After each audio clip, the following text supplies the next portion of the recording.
It's the Solomon Project. Where's not how much you make is how much you keep that counts. Welcome back, everybody. Sound a little distant there for the channel, but we're still good. We're still here.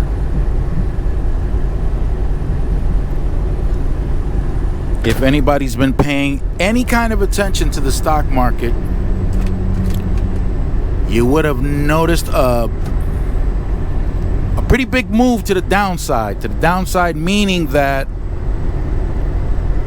a lot of selling went on. And usually when a lot of selling goes on and not enough buying, the value of the market in general declines. The value. Now, there's a specific group that makes that happen, and that's the institutional investors. The institutional investors have the number of shares necessary that they either buy or sell to make the market move in either direction. In this case, it moved downward. So there was a lot of selling going on. And this happened after my home slice, my home bake, my home cheese, Jerome Powell spoke up after a meeting. Understand that institutional investors, they don't like insecurity. Makes them nervous. When they get nervous, they have a tendency of selling. Now, this all falls under risk management. So they don't sell everything of one thing, but when you have a bunch of institutional investors going across their portfolios and selling a variety of different stocks within their portfolio, you're going to have this type of effect. The same effect people have seen yesterday in the later hours of the trading day. I don't remember off the top of my head, but I know the Dow Jones went down about 1,100 points, which is a decent amount to the downside. Kind of opened everybody's eyes. But what did Jerome say? What did my homeboy say? Jerome Powell. What could he have said to cause all this if it was him that caused this? He actually didn't cause it. But he pointed out some things. You see, he's got to make a decision. He's got to make a decision, and the decision that people were waiting on was whether or not he was going to lower, keep the same, or raise interest rates. Many were expecting him to lower interest rates. Some people might be applauding that. However, keep in mind, when you lower interest rates, is because you want to stimulate something that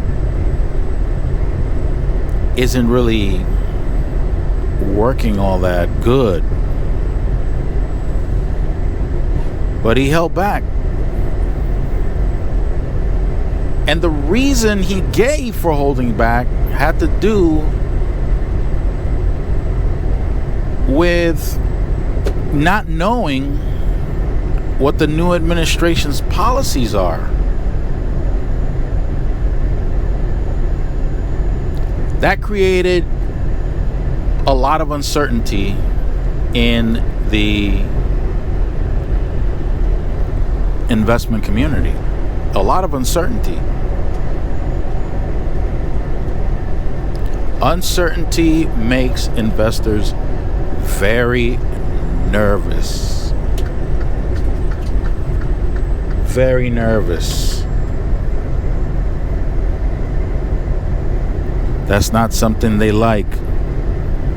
Big business does not like uncertainty.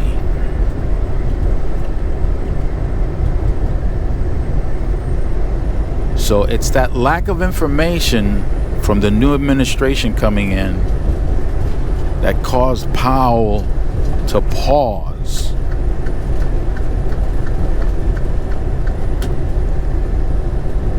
And got a bunch of investors extremely nervous. They don't like that.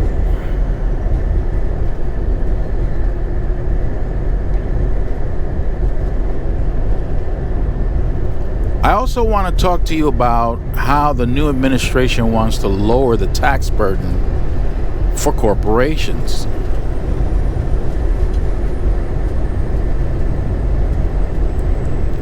Some people are saying that this is a great thing, because if you lower the tax burden for corporations,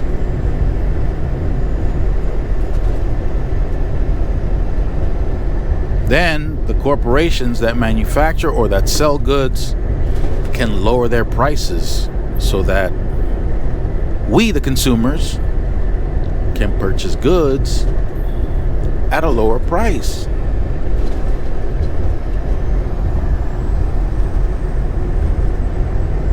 What would offset that are the sanctions, not the sanctions, forgive me, for the sanctions are actually that are applied to Russia is absolutely devastating Russia, by the way. But no, not the sanctions. Forgive me. The trade war that could be triggered from the tariffs that the new administration wants to apply to China, Mexico, and Canada primarily. There are some other countries in the mix also. So that could offset the lowering of the taxes for corporations. By the way, and you can look this up yourself, it is the top 1% of earners in this country that are going to benefit from that, not the working class or the middle class. What they are going to experience is an increase in the amount of taxes they pay. So, good job to all the working class and middle class people that voted this administration in. You will be paying higher taxes, well, whereas the 1% will be paying less. Again,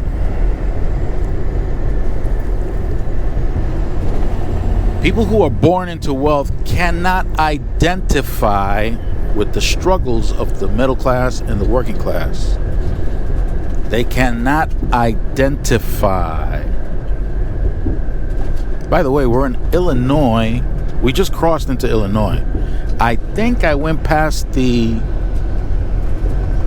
federal detention center, not detention center, the federal prison known as Marion. I think I just passed it.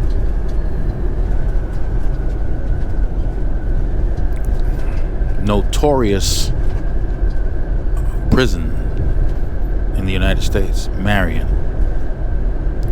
I think it's a Supermax or something like that. Maybe.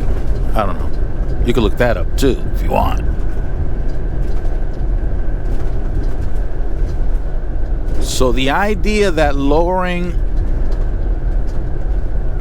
Okay, so yeah, lowering the tax burden on corporations may not necessarily yield the results that a lot of people maybe considered, because there were so many people that were just repeating talking points that weren't going to favor them, but they repeated it anyway, and they used that as a reasoning for voting the way they did.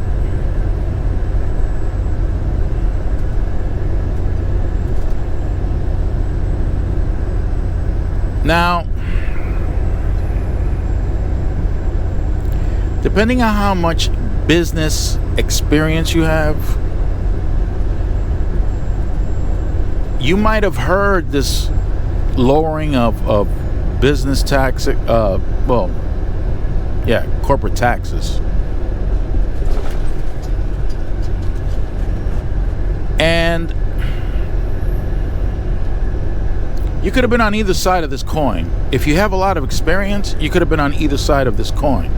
You could have been on the coin of, well, I'm definitely part of that group, so I'm going to go along and paint that pretty picture, because I know that the vast majority of people here in this country have no clue.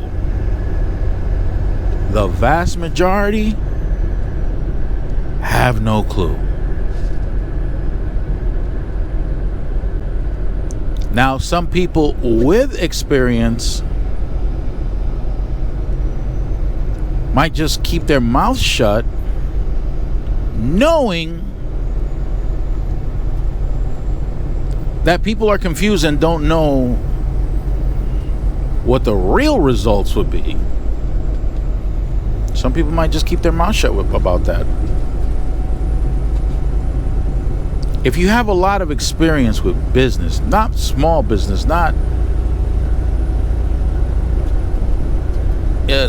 these mom and pop shops or anything like that, but with corporate business,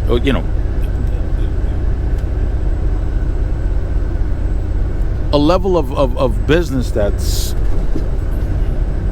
at a grander level. Is that the right word? Grandeur. No, maybe grander.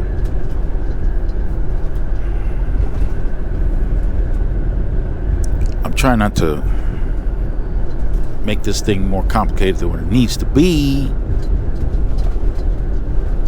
But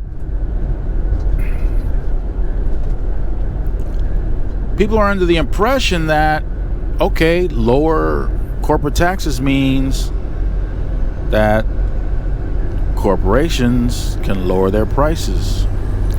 There's such a thing. There is a law.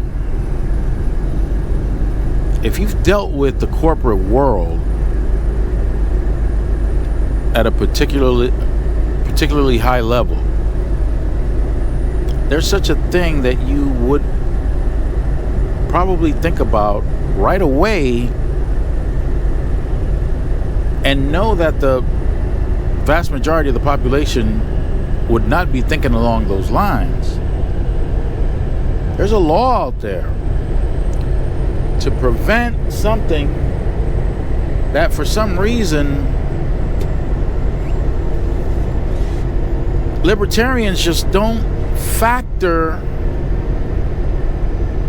when they start convincing people that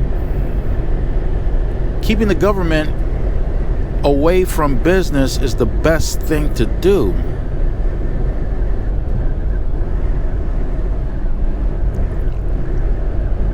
And this is where I can answer Alicia's question about,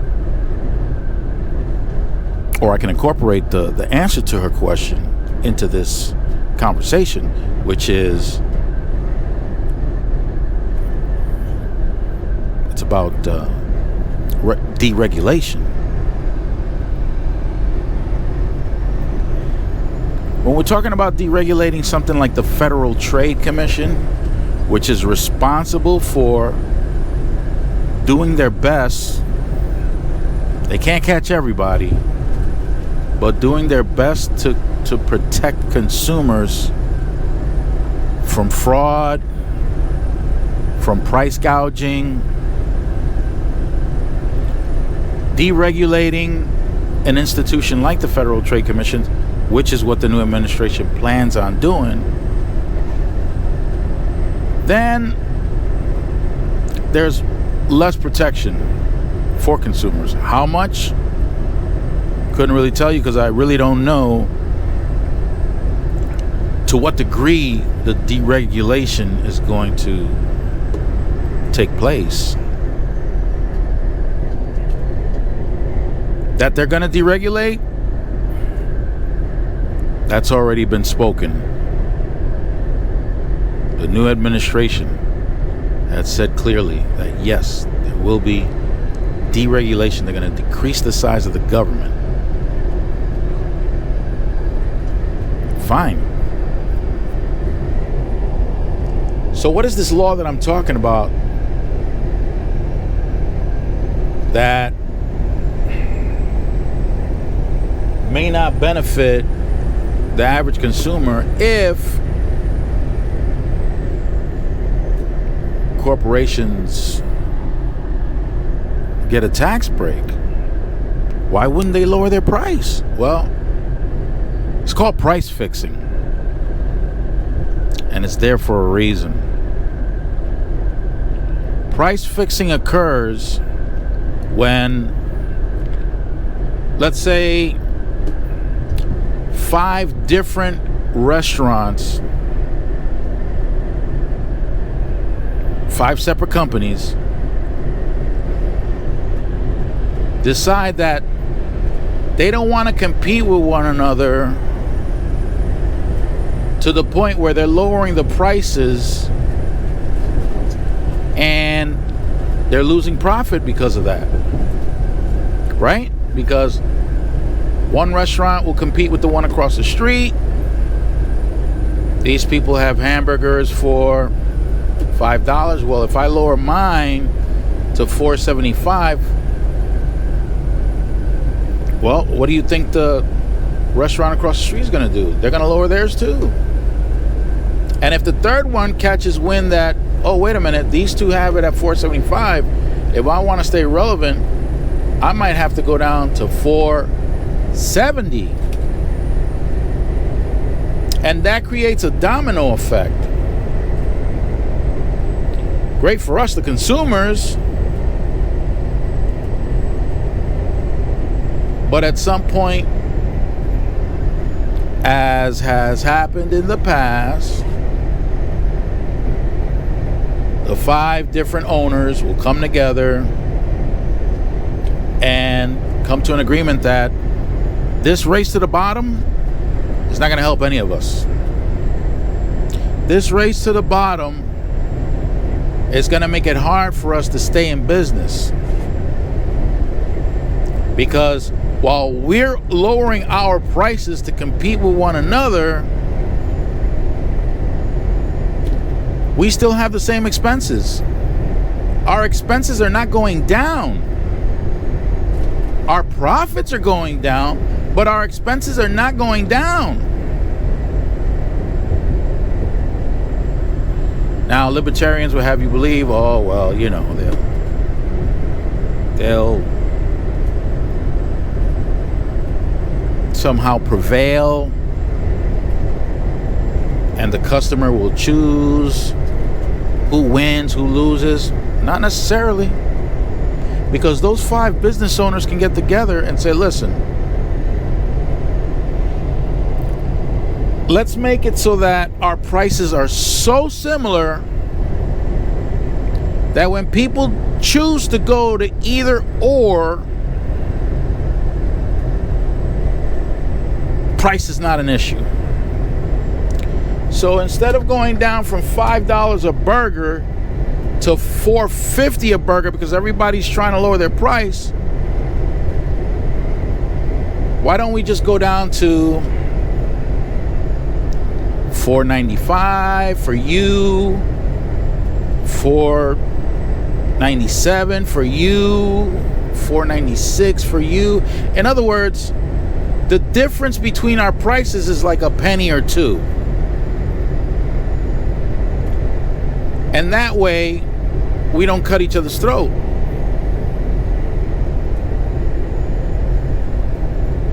Now that is illegal, but that goes on. It's called price fixing. Who's supposed to get on their case when they do that? The Federal Trade Commission. But the Federal Trade Commission is going to get gutted. So now let's go back to the corporations that are going to pay less in taxes and keep more of their money. When they look at their competition, what are they going to do? Are they going to start lowering their prices? Or are they going to have one of those meetings? Are they going to meet and say, look, guys, let's lower our prices because we're not paying so much taxes? Or are they going to say, well, we're paying less in taxes. If we keep prices the same, that means more money, more profit. What do y'all want to do? I'll leave it up to you guys to decide what you think they're going to want to do. From my experience, they're not going to want to lower the price. From my experience, the bonuses are just going to be fatter.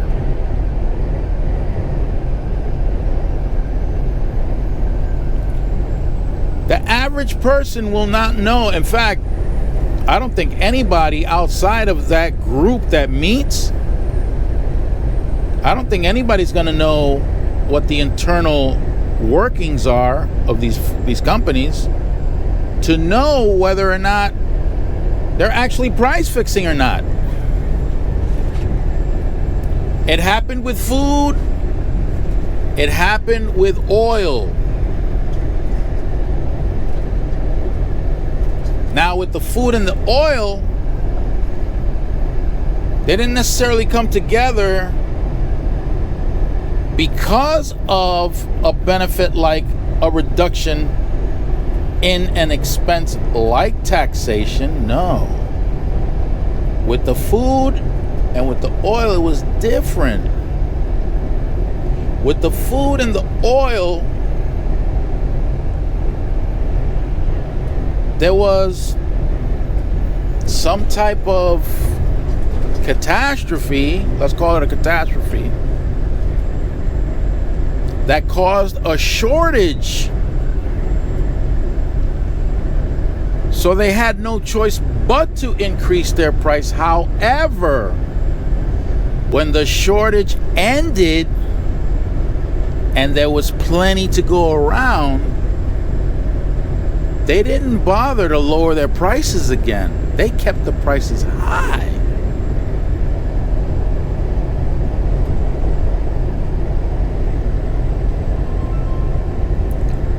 A little different.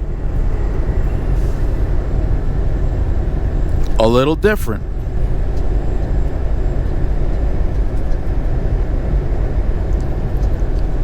The end result is the same.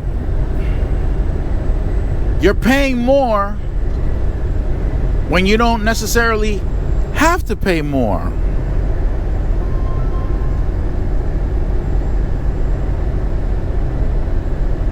You don't necessarily have to pay more, but deregulation, the reduction of government agencies like the Federal Trade Commission, like the Securities and Exchange Commission, well, I'm sorry to say that we're all going to be on our own.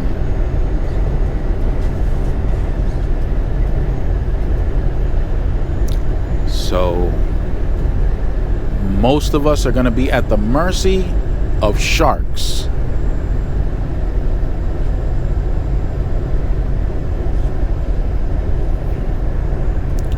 Greedy sharks that are going to convince you to jump right in. Everything's safe. Come on in. The water is at the perfect temperature.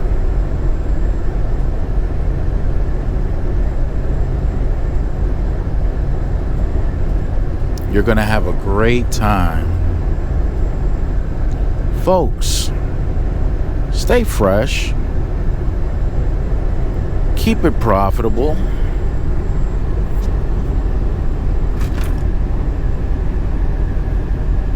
And with that, I'm just going to have Kitty pick you guys up. Maybe take you somewhere where there are still regulations that can protect you from the sharks. Kitty, get these people! Arabam Dacia, seviyorum çift kalem aça. Göremedi kimseden fayda. İşler